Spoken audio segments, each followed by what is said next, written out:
What is going on, YouTube? Northeast Ohio Sports Cards here for a little midweek news update. A couple things happened that I kind of wanted to touch on.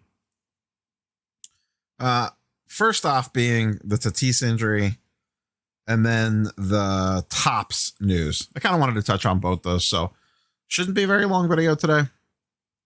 Just wanted to kind of have a little chitty chat about the midweek news stuff. So, like, comment, sub, YouTube stuff down below. Channel memberships, all that jazz, market movers, etc. Let's rock and roll. Try to keep this one short and sweet today. We won't, but we'll try. Never know. So, of course, right after I record this, more news comes out on Tatis. That Tatis has a slight labral tear and will go the rest in rehab route and will aim for a return in 10 days. Literally tweeted 30 seconds after I got done uploading the video. So I'm inserting this as a quick little update.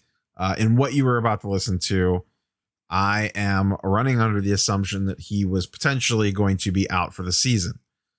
This news obviously changes that a little bit. They make it sound like he's going to be just fine and dandy in 10 days. I will be honest. I'm a little skeptical, and I'm actually more concerned that this is something that could happen again throughout the season or linger. I believe this is the second shoulder issue he's had already this year. He had one in spring training. I'm not sure if it's the same thing.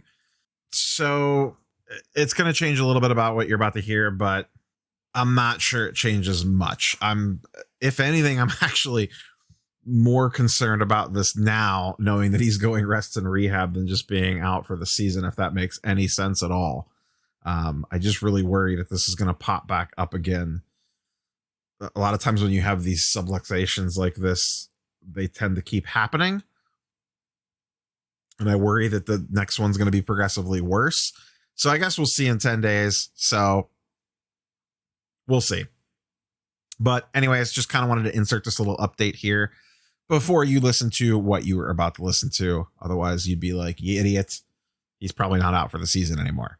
So, all right, on to the video. Let's talk Tatis first. I was waiting to record this until we got actual news to see what's going to happen with him. We don't have that yet. The latest is that he's still weighing his options. They're hoping they don't have to do season-ending surgery, but that's still on the table. So how do we approach this from a card perspective? You know, myself personally, I literally just picked up my first Tatis Chrome at the card show 2 weeks ago. Now, luckily, I got into it fairly cheap because I traded some stuff on top of cash. So my net cost was about $230 on a Tatis Topps Chrome. Guy was selling it for $350. I traded some stuff, threw in a couple $100 in cash, etc. So I'm into it for $238, which is fine. It's not the end of the world, but I'm probably going to be stuck holding that for the better part of a year now. So here's how I'm taking this.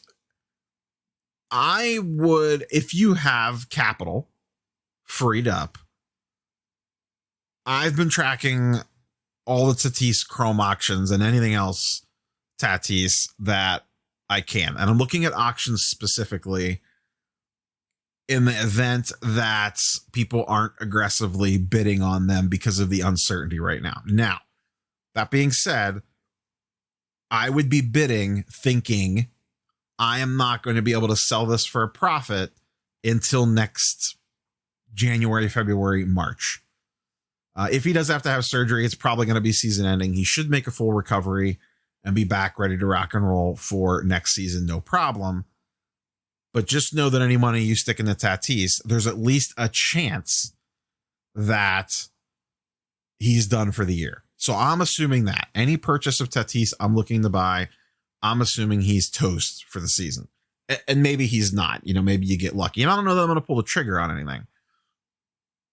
You know, I like to say, it's nice to say, go buy this, go buy that, go buy this, get in some of that. But we only have so much money, and there's plenty of things to buy.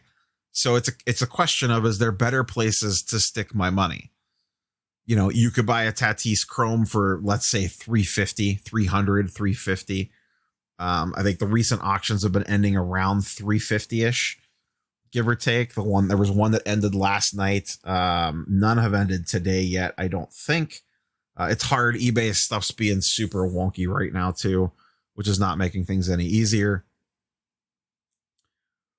But if you put 300 into, say, 350 into Tatis, assuming he's out for the season, you know, could you put that 350 into Baker Mayfield? Baker Mayfield base Prism goes for around 350. You know, could you get that and then flip it by August? And, you know, for whatever percentage that you'd make on that versus putting 350 in the Tatis and probably not being able to flip it until January, February. You know, baseball took off kind of in January and February this year. So that's the tricky part.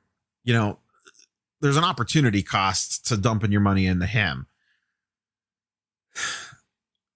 If I could find the right deal, I wouldn't be afraid to pull the trigger. But I do think there's just better investments to make at the moment, at least at his current prices. I was hoping with the uncertainty, maybe there would be like, maybe you could sneak it in an auction on one, snipe one for like 250, 255, 260 or something. Doesn't seem to be the case right now. Maybe you could throw some lowball offers out there, but my guess is most people will just ride it out. If you just bought him when he was super high, I mean, his Chrome had gotten up to almost $500, 450, 480. I know I sold two on Star Stock for like 450 and 480. That's a rough position to be in. You know, you just got to decide, do you want to roll it and sit on it, or sell it for the loss and take the money and make the next play? Sometimes you got to do that. I've talked about that recently, like I had to do with Watson. That's your decision to make. I don't know your situation. If you have the capital to keep spending on other stuff, you could set those to the side and forget about them. But if you don't, if you're on limited budget and you feel like you could make a lot more plays taking, say you bought two of them for $950 and you could sell them both for, I don't know, let's say $700, $650. Do you just take the loss to free up the cash? In some cases, I think you do. That's a very personal decision depending on what your budget is to play in this stuff. But I'm riding with the assumption that he's done for the year. Hopefully he's not. But that's what I'm going with. And I'll be curious to see how far if he is officially declared out for the season, how low his prices get. Because he is very popular. So we'll see. But that was the big news. Like I said, by the time you guys watch this,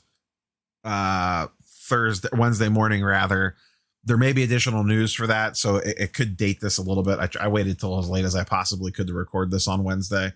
So, but yeah, that's the Tatis stuff. And then the other big thing that happened is the Topps news. So Topps is going public. In the short term, I don't think this is a big deal. It is what it is. I don't think it really changes much from a base level collector thing. Like, I don't know that you need to make a big hubbub about this. Maybe go buy some Topps stock if that's what you're into. From a long-term perspective, this worries me a little bit. If you have a long view, the thing that concerns me is they have shareholders to please now. So if they're not hitting the targets that they need to hit to keep shareholders happy, do we start seeing, printed into the ground? People say Panini does that all the time or whatever. It's always the joke, print them into the ground. Do we see that with Topps if they ever get to the point where they need to keep shareholders appeased? That gets tricky. When you have shareholders that you need to keep happy, that really dictates the way that the business runs, and you can't do certain things anymore. And you might make some poor, short-sighted decisions depending on who's in charge just to keep staying in charge. It's an interesting contrast. PSA was a publicly traded company. They just went private, and, this has been talked about to death. They have shut down, essentially. which in a business perspective is insane. They would never be able to do that if they were a publicly traded company. So that's kind of, we're kind of seeing the difference play out in real time with what PSA just did. They just went private, and within 30 days of being private, they shut down to play catch up. Never happens if they're a publicly traded company. People were begging for PSA to shut down for months to get caught up on the backlog. Never happened. Why? Because shareholders would throw a fit. Jeff Wilson at SCI did a very good video the other day about the PSA shutdown, talking about, because he's an entrepreneur and gives a lot of business advice and things of that nature, and basically said, I would encourage you to watch the video, but basically says, if any company I was ever advising, I would told them, you're nuts for turning away new customers, figure it out. But on the flip side, he understands. So that never happens if they're publicly traded, ever. There's no chance that happens. So, does Topps paint themselves into a corner now where, like I said, a year or two from now, I don't think this is a big deal. 3 years, 4 years, 5 years, who knows? I have to imagine product for next year is already locked in place. But going forward, they start slipping on benchmarks and stuff, and numbers that they're supposed to be hitting. Do they start getting desperate and doing things that they shouldn't, printing extra sets, printing more products, this, that, or the other thing that could have negative effects on the hobby, but that they might not care about to keep shareholders happy. So that one, like I said, I don't think it's a big deal today, tomorrow, next year even. But I do think my radar is up. My antennas are up from a long-term play on them. The other interesting thing is, if they get an influx of cash now from all this, do they try to make a play for another license? I am not familiar with the licensing agreements that Panini has in place with the NBA and NFL, and when those are up, and when Topps would even be able to make a play at them to either steal back exclusivity or to make it a non-exclusive deal. I have no idea what, the intricacies of those are. I have not looked into that at all.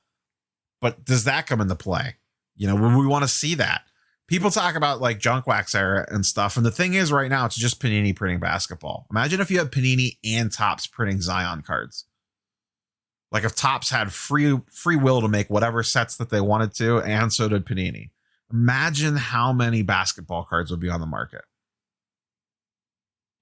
Topps Chrome would be floating around everywhere to go head to head with Prism.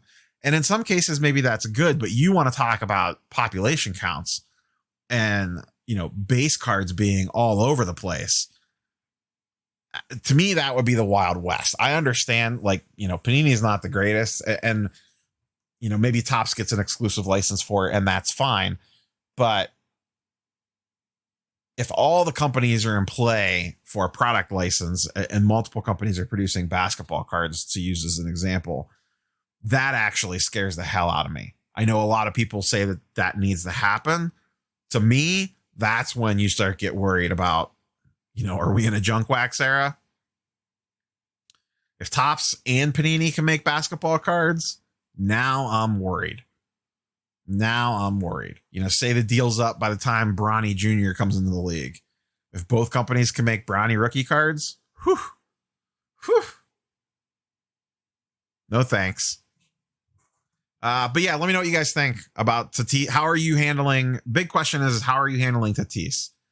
If you have him or you hold him, are you looking to buy him on the dip, or are you got to get out of him? You got to sell because you need to free up money to go buy something else. What's your situation with him? And then do you care about the Topps thing? Do you even care? I think a lot of people are going to be like, so what? But do you think this is good, bad, indifferent? Let me know. So that's all I got for you guys today. Nice, short, and sweet. We will catch you guys on Thursday. Oh, actually, maybe a live stream tonight. Maybe a Wednesday night live stream. I really like the way the Saturday morning one worked out, but I don't think I could do one this Saturday. So maybe a Wednesday evening live stream. We'll see. No promises. I'll try to post it at least a couple hours early, but I'm going to say a decent chance at a live stream on Wednesday night. for a live stream Q&A thing. So, all right, that's all I got for you guys. Catch you guys later. Peace.